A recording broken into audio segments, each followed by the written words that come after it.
ক্ষমতা ছাড়বেন না, অপোজিশন হরতাল দিবেন।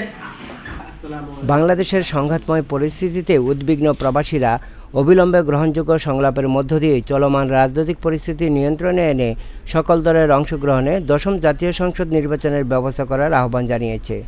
European study for nation and citizen রোমে আয়োজিত এক সাংবাদিক সম্মেলনে হরতাল, নৈরাজ্য, ভাঙচুরের বিরোধিতা করে ক্ষমতা ধরে রাখার চেষ্টারও বিরোধিতা করেছে তারা। দিন রাত 24 ঘন্টা 18 ঘন্টা ডিউটি করে এই কাজ করে অর্থ দেশে পাঠায়। এই অর্থের সম্পদ আগুন লাগাবেন, বাসে আগুন পড়বেন, প্রধানমন্ত্রী তার পোস্ট ছাড়বেন না, কিন্তু দেশের মানুষ আজকে কি পাচ্ছে?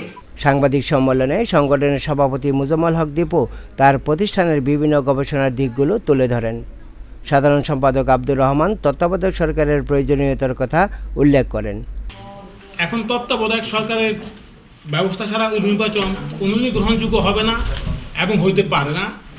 এ সময় সংগঠনের সদস্য গিয়াসউদ্দিন জাহাঙ্গীর, মফিজ উদ্দিন, মইনুল আলম খোকন, আবু তাহের, মুখলিসুর রহমান সহ আরও অনেকে উপস্থিত ছিলেন। দেশের চলমান পরিস্থিতি নিয়ে রোমে এই প্রথম কোনো সংগঠন উদ্বেগ প্রকাশ করে সাংবাদিক সম্মেলনের আয়োজন করেছে। Hasan Mahmud, ATN Bangla, Rome, Italy.